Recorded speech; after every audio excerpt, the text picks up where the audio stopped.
right, everybody. I am back to commuting. Haven't did any of these vlog videos in a while because I have not been commuting to work, been on paternity leave, but your boy's back. I am back with the vlog videos and a lot to update, a lot to catch up on while I've been away from these vlog videos. First up, we have the Stadium Club resale pricing at $189.95.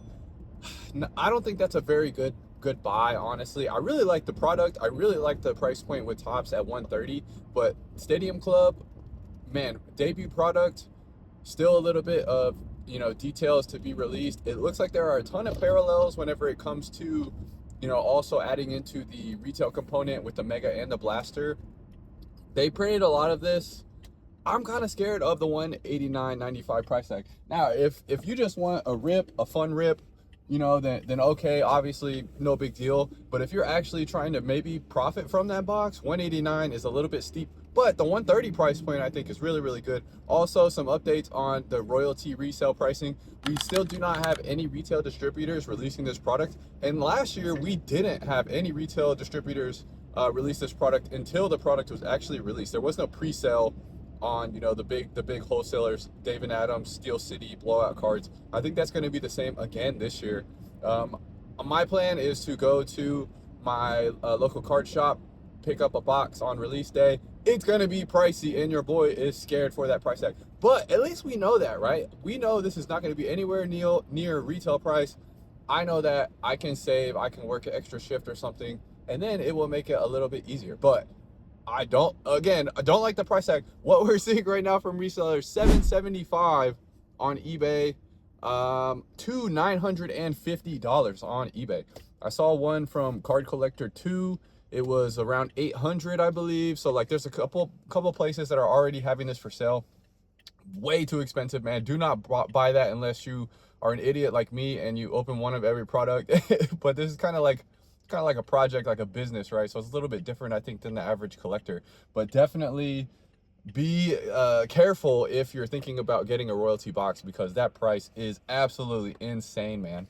Okay, so we're talking about royalty, right? And I wanted to talk about the Topps timeline for 2026, right? So royalty was the last to release last year in 2025, and it released in April. So that's 4 months into 2025 whenever royalty was released that last year. This year, Topps did a pretty good job, right? Like, they've been pumping out products quick. They're trying to reset the calendar timeline basically and get back on track with the calendar year.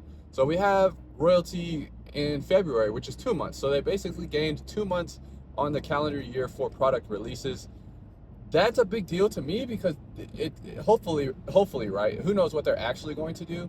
But for me, it could help with them not pushing products out as fast, not having to rush with products, not, potentially having quality control issues if that calendar is closer to reset and they have a little bit more time in between each product to get those products out to the public. Now, will that actually change? Will there be better QC? Will they have more time on products?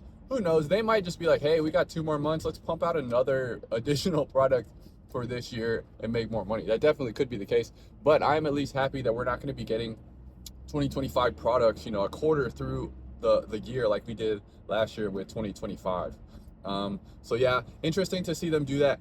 I think they will hopefully they can get back to almost exactly and have the last release be, in January of the following year. That to me would be probably ideal, and hopefully they can continue to kind of chip away at weeks and months at a time and get back on track calendar year wise.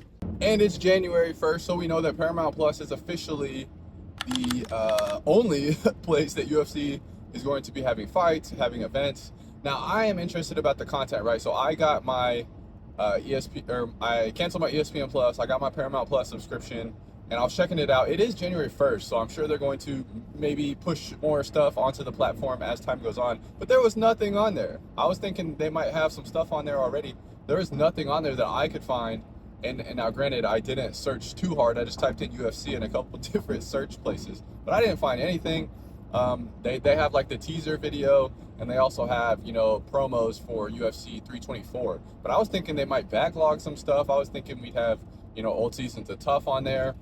Hopefully they do that this month. I think that would be fun. I really want to watch older fights and just be able to easily be able to find those instead of having to dig around everywhere. But I did notice whenever signing up for the subscription. There's two separate services, right? There's Paramount Plus Essential and the Paramount Plus Premium plan. So if the only difference is that the premium plan doesn't show ads, right?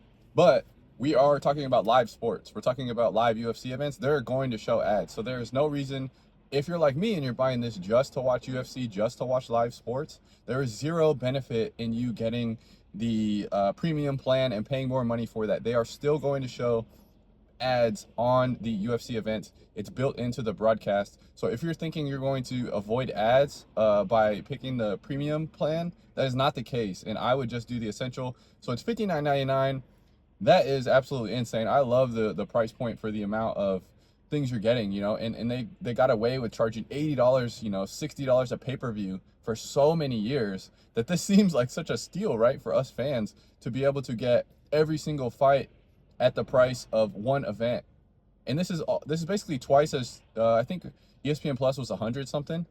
So this is half as much as ESPN Plus for, you know, every single event and the numbered you know, pay-per-view events or whatever you want to call them now. They're not pay-per-view, right? We're gonna have to find a different name for that in the comments. What are we calling these? Just events, numbered fights? Like, we're gonna have to have a different slang, different jargon for it. But yeah, man, I'm super excited about Paramount Plus and just the UFC landscape and UFC cards in 2026.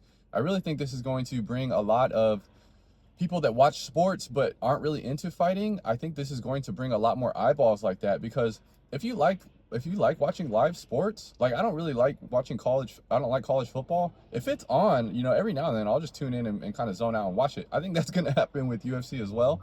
And people are probably going to get sucked in and become fans because of that. Maybe we get some people that are already, you know, big collectors that actually pay attention to the sport more. And then since they're already collecting, maybe they collect some UFC. Going to be a good time with Paramount Plus, and I'm excited to see the first ever pay-per-view this month and UFC 324. And speaking of UFC 324, we have you know, a couple of different rookies on this card, and so we're going to be doing a little rookie radar segment here. We have Josh Hockett, who has to have, you know, one of the best promo games in the UFC right now. He's basically a WWE character.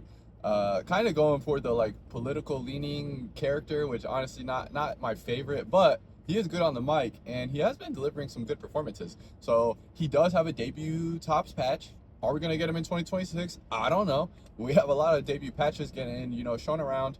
I would assume some of them are going to get released in 2026, guys. Now who knows who's going to be in 2026, but I would think we at least get a couple of them in 2026 because we had some months and months ago. They should have had time to put those into cards, but we will see. But anyway, he has a debut patch. He is in the heavyweight division, and he might be, you know, have one of the best athletic pedigrees. He was an NFL player. Now, I don't know if he actually played, if he was on the practice squad, but honestly, it doesn't matter. If you were even on a practice squad in the National Football League, you are one of the best athletes in the UFC. Now, being a great athlete and being a great fighter don't necessarily correlate, but if you have the athletic pedigree to be an NFL player, you are one of the best athletes in the heavyweight division. And so I'm interested to see what he can do. I think he's a little undersized height-wise, but again, you know, he's relatively young for that division. Interested to see what he can do. We got Ateba Gatiar. I think I've only seen him fight once, and I don't remember how they pronounce his name. But he has really good knockout power. They're kind of trying to call him Baby Francis and all this, but honestly, he's a lot more technical than Francis ever was. So I think the only parallels there are that he's a jacked African guy and that he hits really hard. Like, stylistically, there's not a lot of parallels there. But he is huge. He does have knockout power. My only question with him is he has not fought anybody that would really warrant paying attention to this guy. I mean, he's been smashing people. Yes, the last guy he fought was, you know, I think he only had a couple pro fights, and honestly, he looked super scared to be in there, which understandable. I would be super scared to be in there against this guy too. But real deal pro fighters are not scared to fight against people. So I don't know how, you know, highly touted we can really start pushing him, but I am excited about him, obviously, because I'm talking about him. And you know, from the technicality, that's really what I like to see, is he didn't rush in, he wasn't swinging wide, he was, you know, pretty technical with his approach, and really just looked like a really great athlete and like a powerhouse. So I will be watching him as well. Is he printed in 2026? I don't know, but he's a guy to look out for in my opinion. We also have John Silva versus Arnold Allen.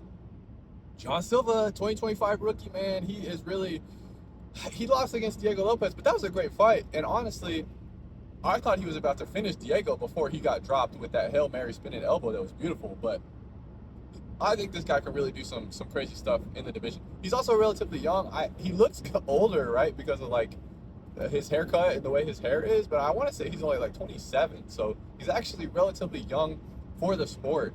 And to be in a position where he is right now, where if he has an emphatic finish over a really tough contender, tough guy like Arnold Allen, if he goes out there and finishes Arnold Allen, we're talking about him potentially getting a title shot, in my opinion, in that division. There's not a ton of steam, with some of these guys in that division. Obviously, we have Diego Lopez, we have Laurent Murphy, we have Volk. But if John Silva comes in, if he does his bark walkout, if he's a madman, if he puts on an entertaining fight and finishes Arnold Allen, he's a really easy guy to push for the UFC. Great storylines and amazing for UFC cards with him being a 2025 rookie. So I'm really excited to see him fight again. He has a great style, very entertaining. Even the press conferences are kind of fun with him just because he's a wild man, and he's an authentic wild man. To me, it does not seem like he is acting at all. He just seems like maybe a few screws are loose in John Silva's head, but I'm excited to watch him as well. And also we have Waldo Cortez Acosta. I always say Waldo Acosta Cortez. For some reason, I've met more people with Cortez as the last name, but Waldo Cortez Acosta versus Derek the Black Beast Lewis. And I shout out to Damien over at Main Event Cards. We talked about this matchup briefly on our last episode. Dude, I think this is it for Derek Lewis. I think Waldo really goes out there, and I think he finishes Derek Lewis, and I think this is his coming out party. Now, he is a little bit older, right? He is a rookie in 2025, but he is a little older. I think he's 35, 34, somewhere around there. So it's not like he's a spring chicken. It's not like he's a young guy. But we know in the heavyweight division, these guys last a little longer. They're not as quick. They're not as twitchy. They're more power, right? They're more power, more slugfest. Generally, we have a couple guys actually. Aspinall, Cyril Gane. I'm sure there's a couple other that I'm missing off the top of my head that are actually pretty technical and twitchy. But usually, you can make a long career out of just being a powerhouse and bringing the nukes, right? And he has nukes. He's already fought some good guys too, which is what's kind of put him on my radar. He has some good wins. He has some finishes, and I'm excited to see him against Derek Lewis. Two big heavyweights, two big punchers. What are we gonna see? And Derek Lewis always has fans, right? He always brings the crowd. He's great on the mic. He's very funny in the press conferences and stuff. So I think he's gonna kind of put a little spotlight on Waldo Cortez Acosta. So if he gets a big finish, man, I think we could see a little pump. People starting to pay attention to his cards. I have a radiating rookie of his that I'm going to be looking over, maybe sending it off to get graded. I don't know. Maybe I'll just collect the set raw and put it in a binder. I like those cards. But, interesting guy, and I'm really interested about that matchup. But yeah, 2026 is off and running with the card vids, with the vids on the channel. Thank you to everybody who's been watching. 2025 was an amazing year for the channel. It was really fun. Did a ton more lives. I love that. I want to continue to do lives and honestly even do more of them. The only thing, scheduling wise, holding me back with that. But the other thing about lives is you don't have to edit them. So it makes it kind of a quick process to just hang out with y'all and chat. So I do want to continue with the lives. Going to continue with the interviews. I've been having a great time. Got a couple guests already in the mix that I need to figure out some dates and scheduling and book. We have some more giveaways coming up. We're doing a giveaway, or I'm doing a giveaway at 2,500 subs with the channel. We're 2,200, so that should be, maybe in a few months. Hopefully in 2026 we can get there, and I'll be doing another giveaway for the channel. We have a giveaway live running right now. Go watch that video if you haven't. You can enter in. Be sure to check out the actual rules for that, and then follow the rules in order to be entered into that live giveaway with Glenn from UFC Break. Shout out to Glenn for helping make that possible. It's pretty awesome. And we have, a back crew giveaway coming up soon. So shout out to the back crew. That's honestly, I'm probably going to make a dedicated video just talking about that. But that has helped so much. I've been able to, I actually recently made a big hardware upgrade for the channel. I am hyped to get back home from work and, tomorrow and mess with that and set that up and figure that out. I think it's really going to be a great quality upgrade for the channel. provide you guys a better experience, man. I want to continue to slowly make the channel better and better. Not only, you know, just me kind of getting better with communicating and more entertaining, but also I love production. I love video editing. I want to make that better. I want to try and get, you know, better topics for you guys and figure out exactly what you guys want to see, exactly what y'all want to hear, you know, with the product breaks and all that. And I think, you know, slowly adding certain things is going to up the channel production. It's going to up the quality. Hopefully it's a better experience for you guys. And, you know, we'll keep having fun with UFC cards in 2026. Thanks everybody for watching. See y'all next time.